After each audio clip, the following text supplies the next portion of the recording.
What kind of monster shoves a child into traffic over a piece of chalk?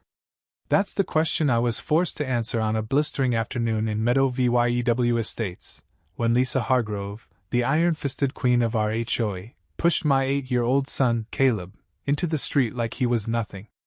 The screech of tires, the sickening thud of his small body hitting asphalt, it tore through me like a blade. My coffee mug shattered on the porch steps as I charged, rage burning hotter than the sun overhead.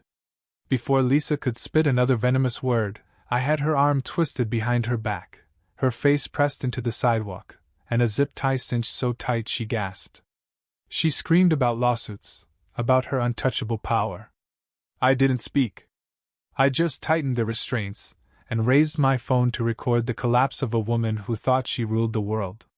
She had no clue the man standing over her wasn't just a dotty, was a former FBI special agent, trained to dismantle threats far deadlier than a neighborhood bully. Lisa Hargrove picked the wrong fight today. It was a quiet day, the kind you dream about when life's chaos gets too loud. I sat on the porch, coffee cooling in my hand, watching Caleb kneel on the sidewalk, his little fingers dragging colorful chalk across the concrete. He was sketching dinosaurs and spaceships, laughing in that pure, unbothered way kids do. Meadow Vyew Estates, with its perfect lawns and suffocating rules, felt almost peaceful for once. No emergencies, no late-night calls from the bureau's past life pulling me into the dark. Just my boy, a box of chalk, and a moment of calm I hadn't felt in years. But peace is fragile, and predators always lurk. Across the street, I caught a flicker of movement behind lacy curtains. Lisa Hargrove, the HOA's self-crowned dictator, clutching her ever-present clipboard. A glint of binoculars flashed. She was watching, always watching, her platinum hair pulled tight, her posture rigid with judgment. The hairs on my neck prickled. I sipped my bitter coffee, forcing myself to look relaxed, but my senses sharpened. Something was coming. The calm shattered with the sharp click of heels on pavement. Lisa stormed across the street, her designer boots stabbing the asphalt, clipboard gripped like a weapon. "Hey you!" she barked, her voice cutting the air like a whip. Caleb froze, a green chalk stick hovering in his hand. I stood, muscles coiling, coffee forgotten. Lisa reached our lawn, her face twisted in fury, lips curled into a sneer. "This is unacceptable," she spat, while VYing her clipboard like it was law. "Sidewalk graffiti violat's HOA rules. You're defacing public property." Caleb blinked up at her, confused. "It's just chalk," he mumbled, his voice small. Lisa leaned in, inches from his face. "No excuses. You think you're above the rules?" Something feral roared awake inside me. I stepped off the porch, boots hitting the ground hard. "Back away from my son," I said, my voice low, edged with steel. She barely glanced at me. Then, in one vicious motion, she shoved Caleb. Time slowed his stumble, his arms flailing, his wide eyes as he fell off the curb into the street. Tires screeched. A black SUV skidded, stopping inches from his body. My mug hit the concrete, exploding into shards as I sprinted. "Caleb!" I roared. Lisa brushed her sleeve, bored, like pushing a child into traffic was nothing. "He should know better," she snapped. I reached Caleb, scooping him into my arms, his small frame trembling, knees scraped, hands stained with chalk. "I've got you, buddy," I whispered, forcing calm into my voice. Over his shoulder, I locked eyes with Lisa. She stood there, smug, one hand on her hip, clipboard raised like a scepter. "You'll get a citation," she said. "Vandalism, endangerment, fines." My voice cracked the air like a gunshot. "Enough." She blinked, startled, but too arrogant to back down. "You don't scare me," she sneered. Wrong move.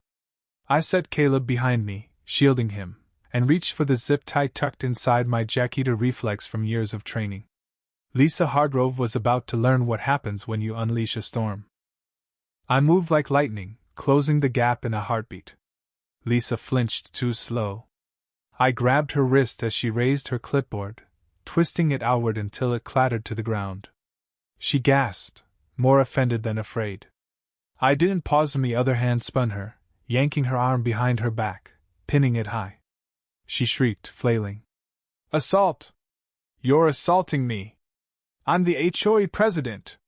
I ignored her, looping a zip tie around her wrists and pulling it tight with a sharp snap. 8 seconds. That's all it took. She stood there, bound, panting, glaring with rage and disbelief. You touched my son, I said, my voice lethal. You're under citizen's arrest for child endangerment. She twisted, heels scraping pavement. You have no authority! Neighbors gathered now, phones raised, curtains twitching. I tightened my grip. You're done, I said. No bylaw saves you now. Lisa thrashed, snarling like a trapped animal. You're insane! You can't do this! I'm the president! I didn't answer, my mind shifting to operational mode: threat assessment, crowd control. Tom, Mike! I barked, spotting 2 neighbors by the curb. Block the street with those bins. Now. They hesitated, then moved, my voice snapping them into action. Jenny! I pointed to a mom clutching her kid. Take the children inside. Lock your doors. Stay by a window. She nodded, pale, and hurried off. Lisa screamed. Stop them! This is illegal! No one helped her. I pulled out my phone, started recording, steady, unblinking. You want witnesses, Lisa? You've got an audience now. Tom and Mike slammed bins into place. Another neighbor parked his truck across the road, sealing it off. In 2 minutes the street was locked down. Lisa gaped, blindsided, her dignity unraveling as she fought the ties. You're going to jail, I said, stepping closer. Child endangerment, assault, obstruction. She spat. My husband's a lawyer. I'll bury you. I leaned in, voice low. I've seen war zones, Lisa. You're just noise. I hit go live. In seconds our street was broadcast to the world, Lisa's reign of terror crumbling in real time. She screamed. You're kidnapping me! This is a federal offense! I stayed silent, letting her unravel. All of you! She yelled at the neighbors. I'll have your homes foreclosed, your lives destroyed. Phone stayed up, recording her collapse. You think you're heroes? She spat at me. You're nobodies. I shifted, calm, my gaze unwavering. Her face flushed, veins bulging. I have lawyers. I own this neighborhood. I stepped forward. She froze. You own nothing, I said, voice sharp as glass. You ruled by fear. That ends today. Fear flickered in her eyes. Sirens wailed faintly, the live stream buzzing as VYUs climbed. You should be grateful, I added, cold. If I were the man I used to be, this would have ended worse. A cruiser rolled up, lights flashing. Lisa's head snapped toward it, a twisted smile spreading. Finally! Arrest him! 2 officers, Deputy Carter and Officer Lopez, stepped out, scanning the scene-blocked street. Silent crowd, Lisa zip-tied, me unmo-VYing. What's going on? Carter demanded. Lisa lunged. He assaulted me. Detain him. Lopez glanced at me, wary. That true? I pressed play on my phone. The footage showed Lisa VYing Caleb, her threats, her arrogance. Neighbors spoke up. She pushed his kid into traffic. I saw it. Carter's eyes hardened. You shoved a child? Lisa stammered. He tripped.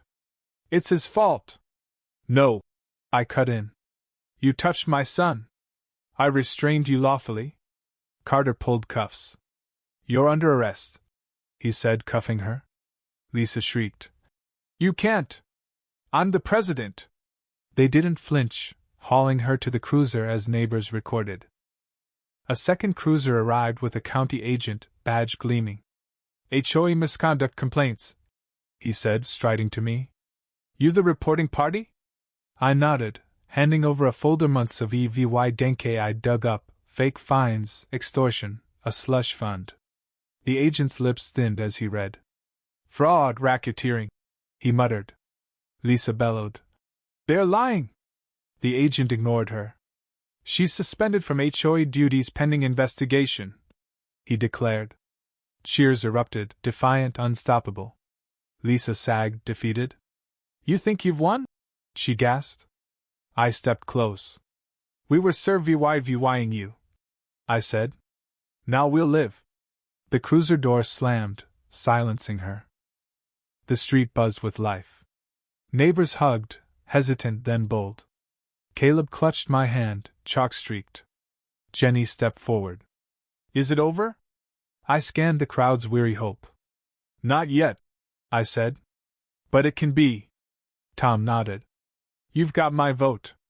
Ellen, the neighborhood's matriarch, raised a sign. Meadow VYEW, free to breathe. Cheers roared. Jim dragged out a grill, Jenny strung lights, kids ran free. Caleb held up blue chalk, eyes questioning. Go ahead, I said. He wrote, Welcome home, in big, looping letters. Neighbors added stars, rainbows, rebellion in color. Jenny approached with a new clipboard. We're drafting a fair charter. Will you help? I took it, its weight solid. Let's build something better, I said. Cheers swelled. I sat on the porch, a fresh coffee in hand, watching Caleb's chalk masterpiece glow under the dusk. Laughter, music, and life filled the air. Freedom came at a price, but we'd paid it. Lisa underestimated us, thought fear was forever. She was wrong. Caleb sat beside me, jeans dusted with chalk. Did we win? He asked. I ruffled his hair. We earned this, I said. The fight wasn't about one woman, it was about a line in the sand, about who we became when fear demanded obedience. We answered with defiance, unity, and life. A breeze stirred Caleb's drawings, swirling them into pastel clouds, wild and free, fading into the night. Some storms clear the air. That night, we planted something new: freedom, family, home. And no tyrant could ever take that away.